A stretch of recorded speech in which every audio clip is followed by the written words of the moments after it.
Hello student. तो आज हम लोग इस वीडियो में public administration UPSC optional paper को डिस्कस करने वाले हैं। सिलेबस के बारे में डिस्कस करने वाले हैं। यूपीएससी ऑप्शनल में जो पेपर्स पब्लिक एडमिनिस्ट्रेशन का आता है उसमें जो पेपर 1 है उस पेपर 1 को हम लोग इस वीडियो में डिस्कस करने वाले हैं। तो सबसे पहले हम लोग जान लेते हैं कि पब्लिक एडमिनिस्ट्रेशन जो ऑप्शनल का सब्जेक्ट है यूपीएससी सिविल सर्विस में वो 2 पेपर में कंडक्ट होती है, पेपर 1 और पेपर 2। पेपर 1 में हम लोगों को 250 नंबर का क्वेश्चंस वगैरह आता है यूपीएससी में, और पेपर 2 भी 250 मार्क्स का ही आता है। तो सबसे पहले पेपर 1 का सिलेबस के बारे में इस वीडियो में हम लोग कवर करते हैं कि पब्लिक एडमिनिस्ट्रेशन पेपर 1 में किस किस टॉपिक के बारे में हम लोगों को पढ़ना है यूपीएससी ऑप्शनल को ध्यान में रखते हुए। तो सबसे पहले अगर हम लोग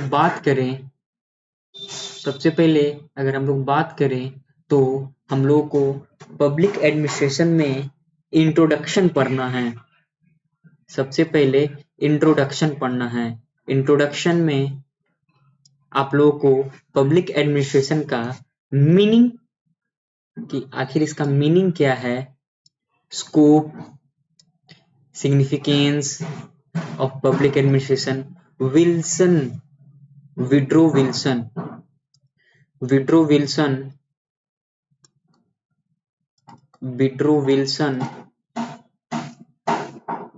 विल्सन के बारे में जानना है।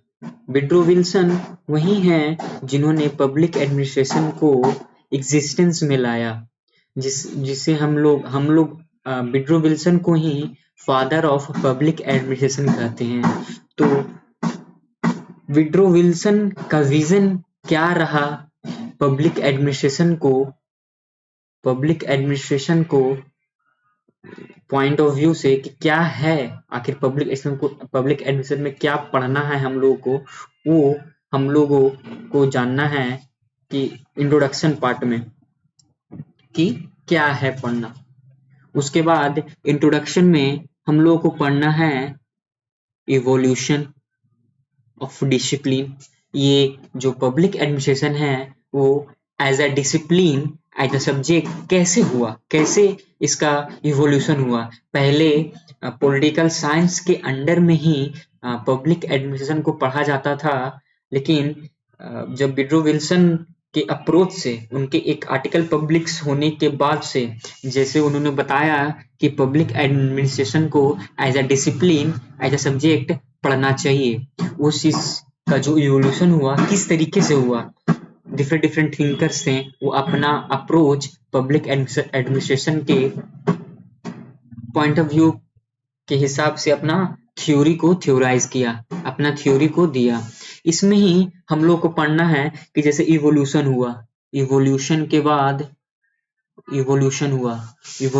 बाद अभी उसका क्या प्रेजेंट स्टेटस है, अभी हम लोग क्या फॉलो करते हैं, जो एज ए पब्लिक एडमिनिस्ट्रेशन का जो डिसिप्लिन एज ए सब्जेक्ट हम लोग पढ़ाई करते हैं, तो उसका अभी वर्तमान समय में क्या स्टेटस है, हम लोग क्या फॉलो करते हैं। एग्जाम्पल के लिए मैं आपको बता देता हूँ। सबसे पहले हम लोग पब्लिक एडमिनिस्ट्रेशन को एज अ पॉलिटिकल साइंस के पॉइंट ऑफ व्यू और पॉलिटिकल साइंस के अंडर में ही इसको पढ़ा करते थे। फिर जब से विड्रो विल्सन जो फादर हैं पब्लिक एडमिनिस्ट्रेशन का, उन्होंने एक आर्टिकल पब्लिश की और उन्होंने बताया कि जब उनके टाइम पे या उनसे पहले, विड्रो विल्सन से पहले जो पहले एडमिनिस्ट्रेशन चला करता था वो ट्रेडिशनल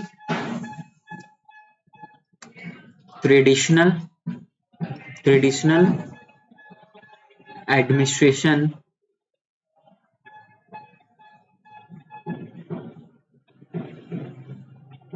ट्रेडिशनल एडमिनिस्ट्रेशन चला करता था। ट्रेडिशनल एडमिनिस्ट्रेशन का मतलब होता है कि कोई राजा महाराजा मोनार्की या एक जो ट्रेडिशन जो चला आ रहा है पहले से, एक एक एक प्रथा की तरह, एक लाइक कोई एक मंत्री है तो नेपोटिज्म के कारण उनका मंत्री का बेटा वो आगे की ओर धीरे धीरे बढ़ता चला जाता है एज अ नेपोटिज्म की तरह, या फिर जो एक ट्रेडिशनल जो बहुत पहले से चलता आ रहा है, एक प्रथा या प्रथा के अनुसार एक ट्रेडिशनल चला करता था। फिर वुडरो विल्सन ने बताया कि नहीं, उसके अलावा न्यू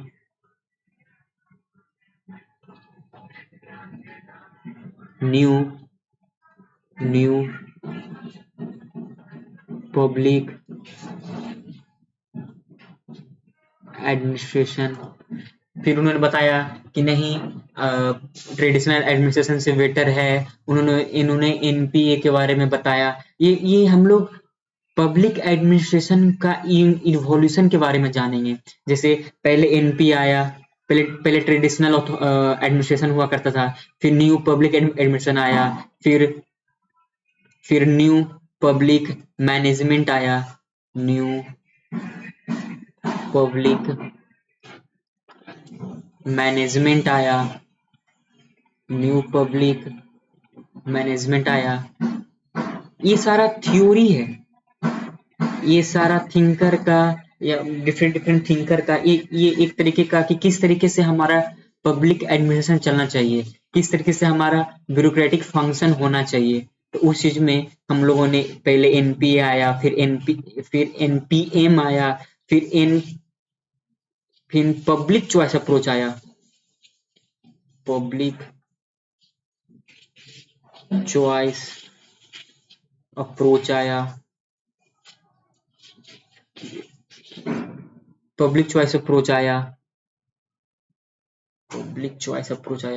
इसमें होता था क्या कि पब्लिक को सेंटर में रखकर पब्लिक के वेलफेयर के लिए ही काम किया जाए, तो वो चीज आया। फिर इससे भी इवॉल्व हुआ, तो इससे इवॉल्व होकर आया NPS, new public service, new public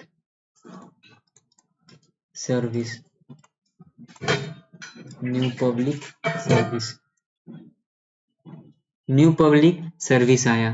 तो यही सारी चीजें हम लोगों को पढ़ना है इंट्रोडक्शन में, ये सारी चीजें हम लोगों को पढ़ना है इसके इंट्रोडक्शन में। पब्लिक एडमिनिस्ट्रेशन पेपर 1 के सिलेबस में ये पढ़ना है कि किस तरीके से public administration as a discipline, as a subject इसका इवोल्यूशन हुआ, और उसका क्या अभी वर्तमान में स्टेटस है, अभी किस तरीके से उसको पढ़ते हैं, उस चीज के बारे में। जैसे आप लोग देख पा रहे हैं कि new public administration, new public approach, public choice approach, फिर उसके अलावा challenges of privatization, globalization and good governance, concept and application of new public management। तो ये सारी चीजें हम लोग को इस चीज में पढ़नी है, हम लोगों को इंट्रोडक्शन के पार्ट यूनिट 1 में पढ़नी है। यूनिट 2 में हम लोगों को पढ़नी है थिंकर्स के बारे में, हम लोगों को पढ़नी है थिंकर्स के बारे में। थिंकर ने क्या क्या थ्योरीज दी कि पब्लिक एडमिनिस्ट्रेशन कैसा होता है। थिंकर्स में भी 3-4 तरीके का होते हैं। एक होते हैं क्लासिकल थ्योरी थिंकर, एक होते हैं ह्यूमन बिहेवियर थिंकर, एक होता है बिहेवियर थिंकर, एक होते हैं ह्यूमन रिलेशन थिंकर।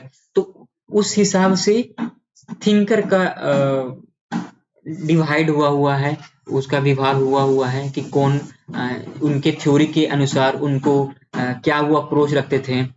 वो सारी चीजें हम लोग को पढ़ना है एडमिनिस्ट्रेटिव थॉट में। इसमें हम लोग को थिंकर ओवरऑल मोर और लेस 15 थिंकर्स के बारे में जानना है।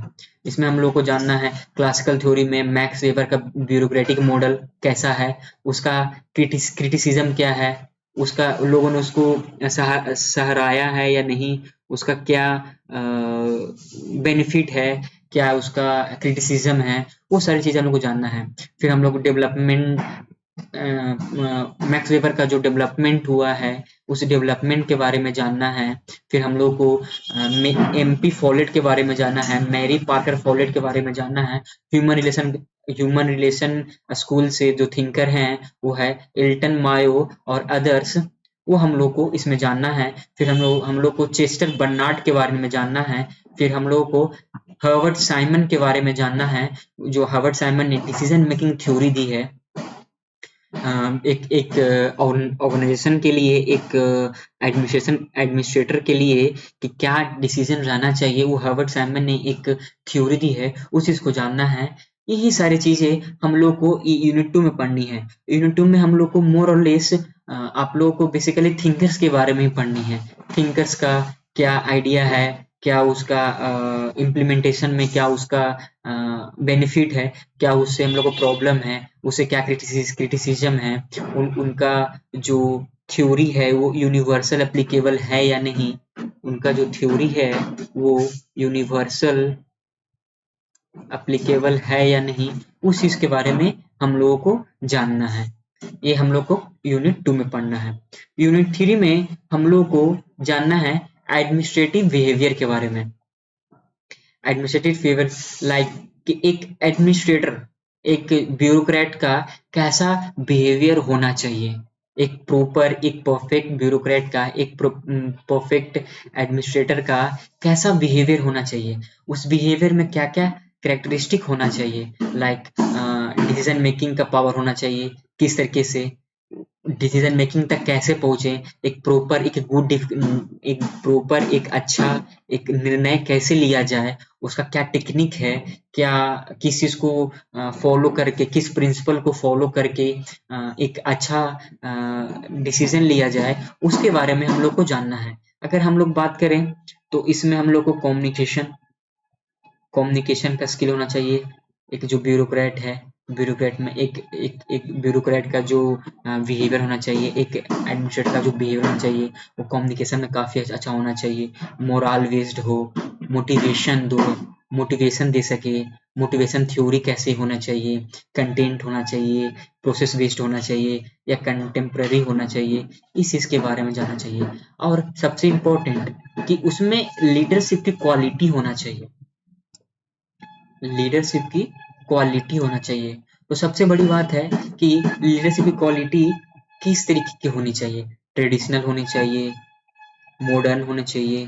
तो जो ट्रेडिशनल में क्या क्या चीजें थी, मॉडर्न में क्या क्या चीजें हैं, आज के समय से कौन रेलिवेंट है, कौन सा इरेलीवेंट है, कौन सा ऐसा लीडरशिप है जो थ्योरी है जो ट्रेडिशनल में फॉलो हुआ करती थी, आज से पहले फॉलो हुआ करती थी, आज वो चीज का एग्जिस्टेंस नहीं है। अगर उस आज ट्रेडिशनल लीडरशिप को लाया जाए तो हो सकता है आज के टाइम पे, आज के जनरेशन में वो मॉडर्न जनरेशन में वो ट्रेडिशनल लीडरशिप थ्योरी ना चल पाए। यही सारी चीजें हम लोग को एडमिनिस्ट्रेशन बिहेवियर के बारे में जाननी है।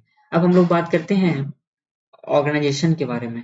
यूनिट 4 में हम लोग को ऑर्गेनाइजेशन के बारे में जानना है। ऑर्गेनाइजेशन कैसी होती है, किस तरीके से चलना चाहिए, उसका स्ट्रक्चर क्या होता है, कितनी तरीके का स्ट्रक्चर होता है, उसमें मिनिस्टर का क्या रोल होता है, डिपार्टमेंट क्या होता है, कोऑपरेशन क्या होता है, कंपनीज क्या होती है, बोर्ड क्या होता है, कमीशन क्या होता है, एडहॉक कमेटी क्या होती है, एडवाइजरी बॉडी क्या होती है, ये सारी चीज के बारे में जानना चाहिए। हेडक्वार्टर क्या होता है, फील्ड रिलेशनशिप क्या होता है, रेगुलेटरी अथॉरिटी क्या होती है। अगर आपको मैं एग्जांपल दूं हर एक चीज का, अगर हम बात करें कि मिनिस्ट्री और डिपार्टमेंट, अगर आज के टाइम पे अगर इंडिया का पर्सपेक्टिव लेकर हम एक एग्जांपल देना चाहें तो मिनिस्ट्री डिपार्टमेंट का कौन सा एग्जांपल होगा, कौन सा? तो अगर आप देखें तो अभी की सिचुएशन में जो मिनिस्ट्री है या कोई डिपार्टमेंट है वो है रेलवे डिपार्टमेंट। एक जो रेलवे है वो डिपार्टमेंट के अंदर में आता है, क्योंकि उसका जो हेड है वो डायरेक्ट मिनिस्टर के द्वारा किया जाता है। तो ये आपका एग्जांपल होगा डिपार्टमेंट में, रेलवे डिपार्टमेंट, उसका अलग से फंड का एलोकेशन होता है, उसको रेगुलेट मिनिस्टर द्वारा किया जाता है, उनके एलोकेशन उनके डिसीजन मेकिंग से किया जाता है। कोऑपरेशन क्या होता है, कोऑपरेशन क्या होता है, तो कोऑपरेशन बात किया जाए कि दो लोग मिल के एक सिंगल वर्क की कंपनीज को चलाएं, उस चीज को कॉर्पोरेशन में लेके आया जाता है, उस चीज को लेके जाता है। कंपनीज में अगर आप अगर कंपनीज की बात करें, अगर आप कंपनीज की बात करें तो कंपनीज में हमारे पास PSUs हो गई, महारत्ना, मिनी रत्ना, हमारा गेल, ONGC, सेल, ये सारी गवर्नमेंट की कंपनियां हैं जो प्रॉफिट जनरेट करती है, जो एक ऑर्गेनाइजेशन है जो गवर्नमेंट के अंडर में एक इंडिपेंडेंट बॉडी या किसी तरीके से वर्क करके एक ऑर्गेनाइजेशन को रन करती है। अगर कमीशन की बात किया जाए, बोर्ड की बात किया जाए, तो हमारा UPSC, BPSC ये सारे कमीशन है। तो ये आप और भी क्लेरिफाई में पढ़ेंगे जब आप इसका प्रॉपर टॉपिक करेंगे। सब डिफरेंट होता है। जैसे कमीशन में क्या होता है कि जो हायरार्की बेस्ड होती है उसमें अथॉरिटी का जो पावर है, जो टॉप मोस्ट का पावर है, वो बेसिकली वन मैन के हाथ में डिपेंड नहीं करती है। अगर आप बोर्ड और कमीशन के बारे में जाने तो उसमें क्या होते हैं कि 4 या 5 मेंबर होते हैं और सब लोग मिलकर, सारे लोग एक दूसरे से डिस्कशन कर एक कंक्लूजन, एक डिसीजन पे आते हैं कि क्या बेटर रहेगा। डिपार्टमेंट में क्या है कि ऐसा नहीं है। अगर डिपार्टमेंट की बात करे जाए तो डिपार्टमेंट क्या है कि एक मिनिस्टर है जो ऊपर बैठे हुए हैं, एक मिनिस्टर जो हायरार्की बेस्ड में टॉप पे बैठे हुए हैं, वही सारे रेगुलेटरी और फंक्शन करते हैं, उनका ही डिसीजन होता है without any discussion with the member, और भी कोई अदर पर्सन का डिस्कशन उसके साथ नहीं होता है। सिर्फ उनका जो डिसीजन है वही फाइनल डिस्कशन होता है। तो अगर हम लोग डिपार्टमेंट हो गया, ऑर्गेनाइजेशन के बारे में जानना है, हो गया। हम लोग बात करते हैं यूनिट 5 जो है अकाउंटेबिलिटी एंड कंट्रोल। अकाउंटेबिलिटी और कंट्रोल, जवाबदेही और कंट्रोल। जवाबदेही, अकाउंटेबिलिटी का हिंदी होता है जवाबदेही। तो जो कंसेप्ट है अकाउंटेबिलिटी का वो कैसा होना चाहिए उसके बारे में जानना है। कंट्रोल क्या होता है, लेजिस्लेटिव अकाउंटेबिलिटी क्या होती है, एग्जीक्यूटिव अकाउंटेबिलिटी क्या होती है, और जुडिशियल अकाउंटेबिलिटी क्या होती है, और उसका कंट्रोल क्या होता है ओवर एडमिनिस्ट्रेशन। जो एक लेजिस्लेटिव है जो लॉ मेकिंग बॉडी है, एग्जीक्यूटिव है जो लॉ इम्प्लीमेंटेशन बॉडी है, और जुडिशियल है जो जस्टिस प्रोवाइडर बॉडी है। तो उसका क्या कंट्रोल है, जवाबदेही, कंट्रोल क्या है एक एडमिनिस्ट्रेशन के ऊपर। इस सारी चीजों के बारे में हम लोग अकाउंटेबिलिटी एंड कंट्रोल यूनिट 5 में जानेंगे। सिटीजन एंड एडमिनिस्ट्रेशन के बारे में जानेंगे, रोल ऑफ मीडिया के बारे में जानेंगे, इंटरेस्ट ग्रुप के बारे में जानेंगे, वॉलेंटरी ऑर्गेनाइजेशन के बारे में जानेंगे, सिविल सोसाइटी क्या होती है, सिटीजन चार्टर क्या होता है, राइट टू इंफॉर्मेशन क्या होता है, सोशल ऑडिट क्या होता है। ये सारी चीजें हम लोग अकाउंटेबिलिटी एंड कंट्रोल में जानेंगे कि कैसी एक ब्यूरोक्रेटिक एक एडमिनिस्ट्रेटर की पर्सनालिटी होना चाहिए जो एक अकाउंटेबल हो, जवाबदेही हो, उसका जो फंक्शन हो वो टोटली ट्रांसपेरेंसी हो, उसमें रिस्पॉन्सिबिलिटी हो, एक जवाबदेही हो। ये सारी चीजें को अगर हम डिस्कस करेंगे कि कैसा होना चाहिए एक ब्यूरोक्रेट, एक ऑर्गेनाइजेशन, एक एडमिनिस्ट्रेटर कैसा होना चाहिए, उस चीज के बारे में अगर हमको जानना है तो वो चीज हम जानेंगे अकाउंटेबिलिटी एंड कंट्रोल यूनिट 5 के चैप्टर में। अब हम लोग आगे चलते हैं। आगे हम लोग को जानना है एडमिनिस्ट्रेटिव लॉ। एडमिनिस्ट्रेटिव लॉ ऐसा है कि लेजिस्लेटिव जो लॉ बनाती है, लेजिस्लेचर जो लॉ बनाती है, उसका इम्प्लीमेंटेशन कैसे हो, किस तरीके से हो, वो बेनिफिट करती है, नहीं करती है। एक लॉ बनाया जाए, एक कानून बनाया जाए, उस कानून का इम्प्लीमेंटेशन कैसा हो, उसका बेनिफिट हो रहा है या नहीं हो रहा है, उस चीज के बारे में जानेंगे। जैसे इसे कोई एक मान लीजिए कोई एग्जांपल के तौर पर रखते हैं कि कोई एक सड़क पास हुई, एक एक एक रोड बनने का, इंफ्रास्ट्रक्चर का बिल पास हुआ कि यहाँ पे एक रोड बनेगी। बट प्रॉब्लम ये है कि वो जो रोड है, वो रोड आपकी ट्राइबल कम्युनिटी के एरिया से गुजर रही है, ट्राइबल कम्युनिटी के एरिया से गुजर रही है। तो क्या वो लॉ को इम्प्लीमेंट करना, वो रोड को बनाना या वो जो लॉ को फॉलो करना, क्या वो जरूरी है?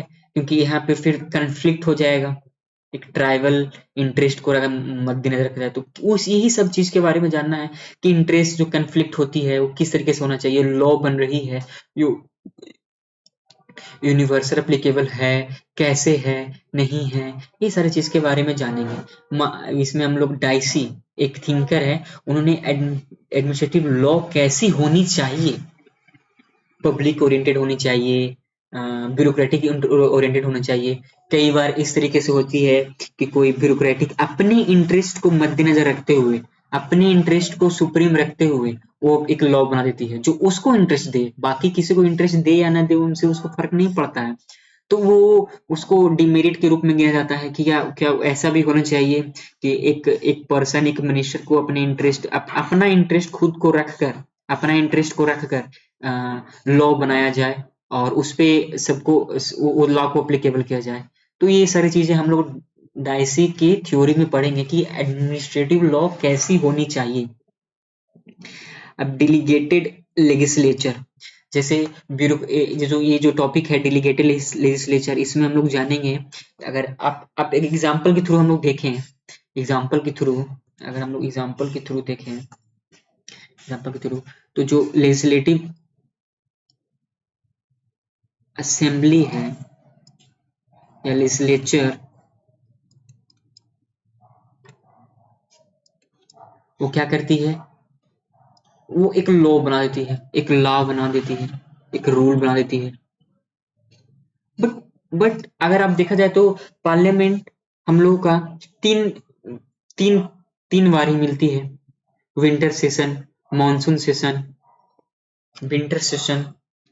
सबसे पहले winter session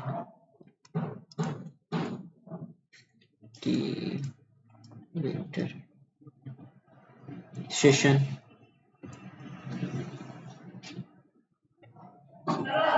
monsoon session,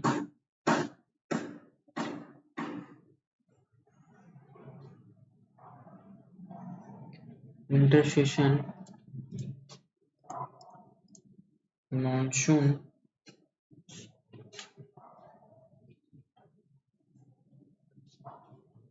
monsoon session,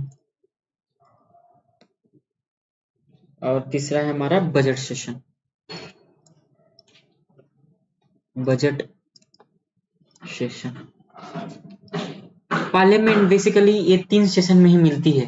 तो जो लेजिस्लेचर और जो लॉ मेकिंग का जो काम है वो आपको भी लगता है काफी स्लो होता होगा, और स्लो होता भी होगा।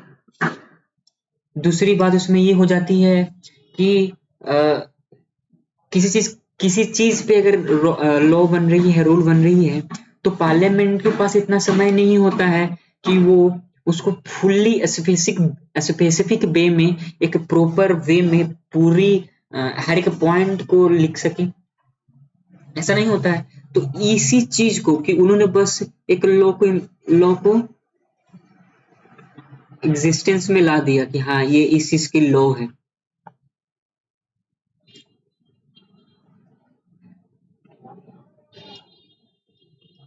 अब क्या होता है, जो ब्यूरोक्रेट है वो क्या करता है कि जो लॉ बना हुआ है अपने हिसाब में उसमें कुछ नया नया नियम, कुछ नया रूल्स, कुछ नया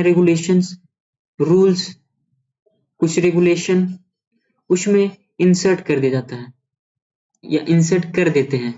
उसके पीछे कारण है, जैसे मान लीजिए कोई ब्यूरोक्रेट ट्राइबल एरिया में है और कोई ऐसा रूल आया जो ट्राइबल पीपल को अडेप्ट करने में थोड़ी सी प्रॉब्लम हो रही है, और वही सेम रूल दिल्ली में इम्प्लीमेंट हुआ, तो उसमें जो दिल्ली में इम्प्लीमेंट हुआ वो रूल काफी आसानी से हो गया, लेकिन ट्राइबल एरिया में उस रूल को इम्प्लीमेंट करना बहुत मुश्किल है, क्योंकि वहाँ के जो लोग हैं वो उसको अडेप्ट नहीं कर पा रहे हैं।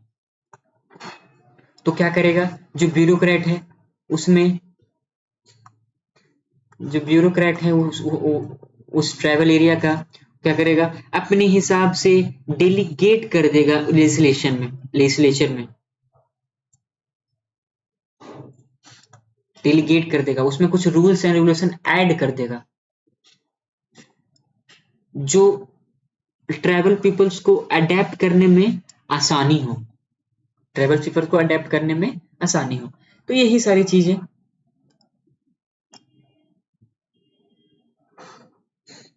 चीजें हम लोगों को जाननी है।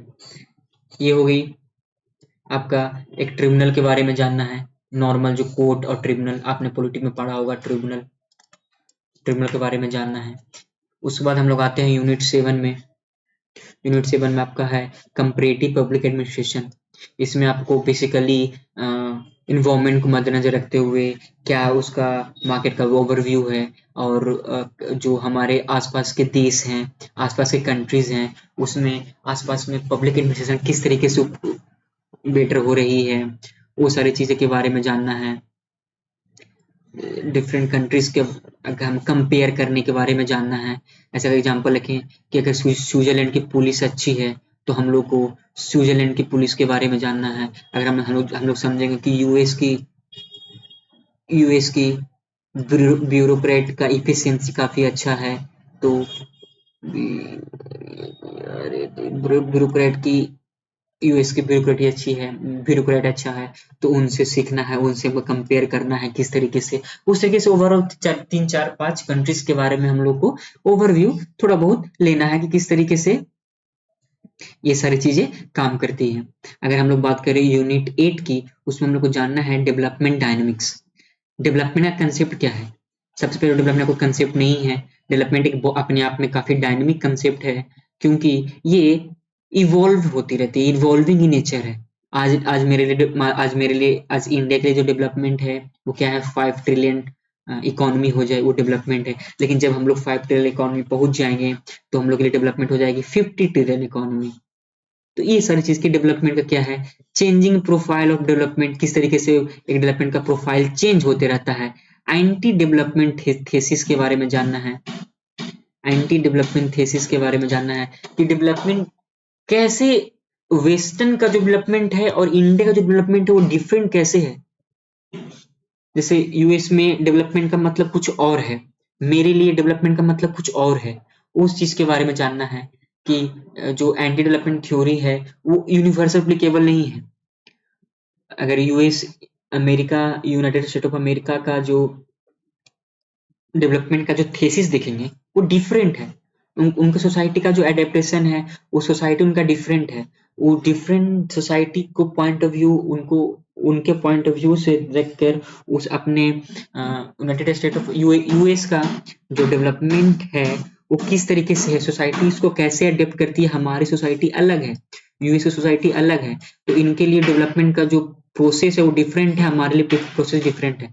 डेवलपमेंट दोनों का अगर सेम भी है तो हो सकता है इनका प्रोसेस अलग है, इनका प्रोसेस अलग है, क्योंकि इनका सोसाइटी अलग है, इनका सोसाइटी का एडेप्टेशन अलग है, हमारा अलग है। तो यही चीज इसमें हम लोग पढ़ना है। एंटी डेवलपमेंट थेसिस में है कि डेवलपमेंट हर कंट्रीज के लिए डिफरेंट होती है। ब्यूरोक्रेसी एंड डेवलपमेंट के बारे में जानना है। स्ट्रॉन्ग स्टेट और मार्केट के बारे में जानना है कि स्ट्रॉन्ग स्टेट में मार्केट का क्या रोल होता है। ये सारी चीजें हम लोग को डेवलपमेंट डायनेमिक्स में जानना है। हम लोग बात करते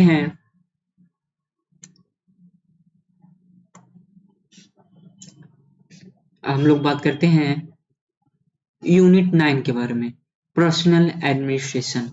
इसमें हमको जानना है importance of human resource development क्या है, हमारा जो इम्पोर्टेंस क्या है एक ह्यूमन रिसोर्स को डेवलपमेंट प्रोवाइड करवाने के लिए। Recruitment, training, career advancement, position classification, discipline, performance, appraisal, promotion.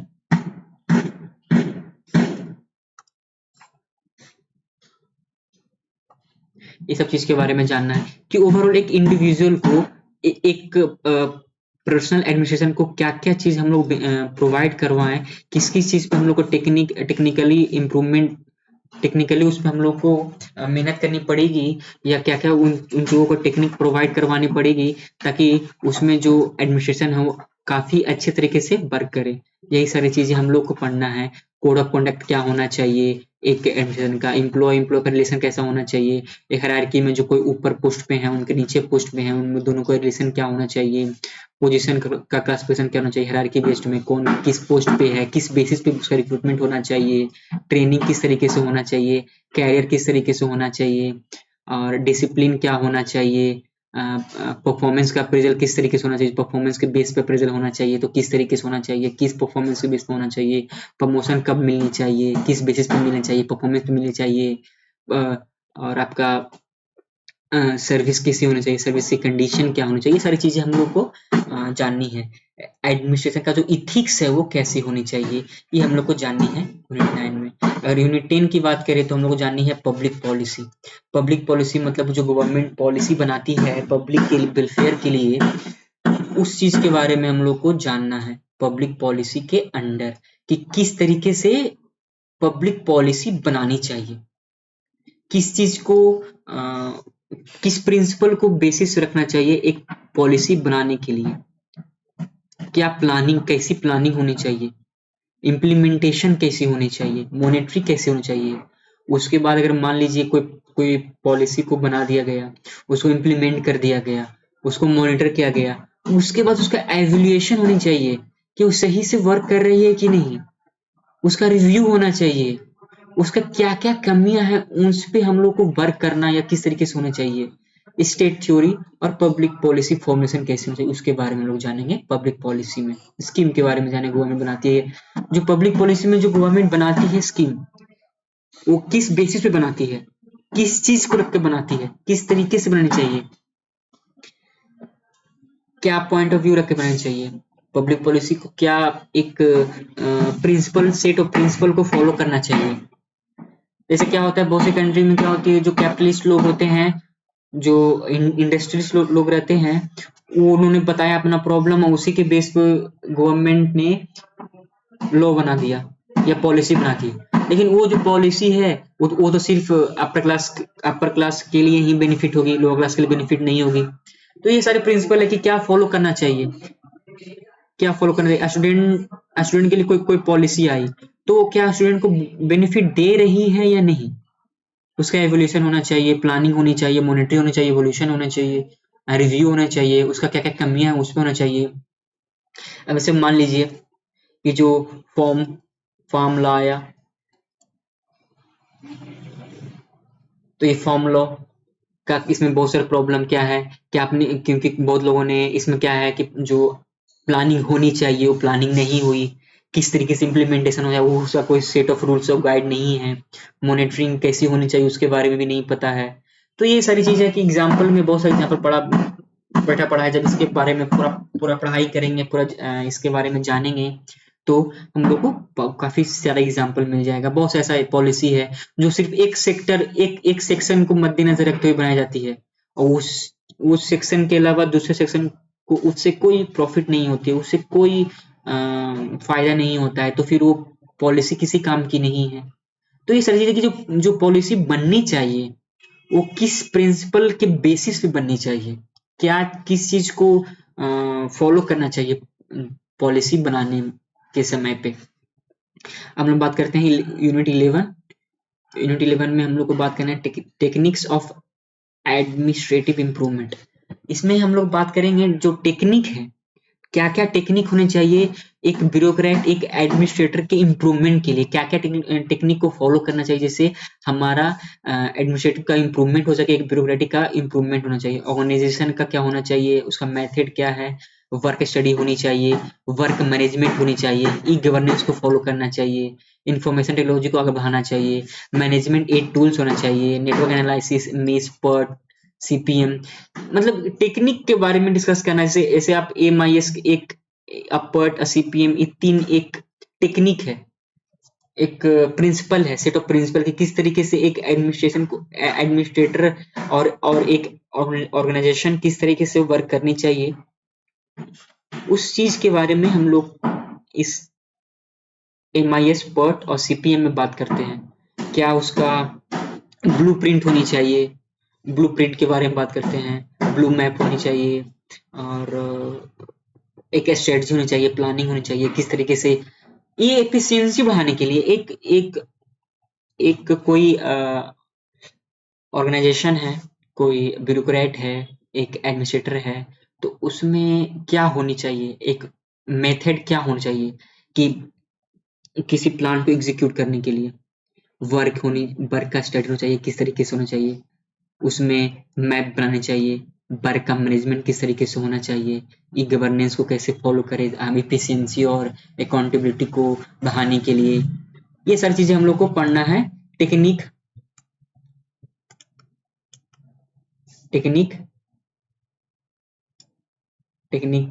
Of administrative improvement. हम लोग का पेपर 1 का लास्ट यूनिट जो 12 है, उसमें हम लोग को पढ़ना है फाइनेंशियल एडमिनिस्ट्रेशन।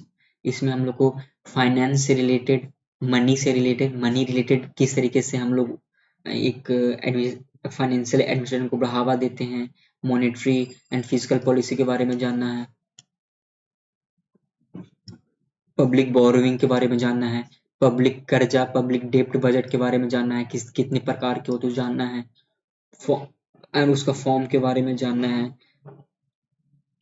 बजट का प्रोसेस क्या होना चाहिए, फाइनेंशियल अकाउंटेबिलिटी कैसे होनी चाहिए, अकाउंट और ऑडिट कैसे होनी चाहिए, जैसे फाइनेंशियल आपका अलॉट कर दिया गया किसी स्कीम को या किसी डिपार्टमेंट को पैसा दे दिया गया, तो उसका अकाउंटेबिलिटी किन पे आनी चाहिए, अकाउंटेबिलिटी किस में चाहिए, उसका ऑडिट किस तरीके से होना चाहिए, उसका रिस्पॉन्सिबल होना चाहिए।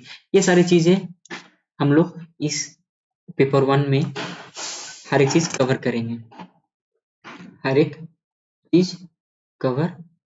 करेंगे, यही सारी चीजें जाननी है। So thank you for the join for the class, thank you for the joining.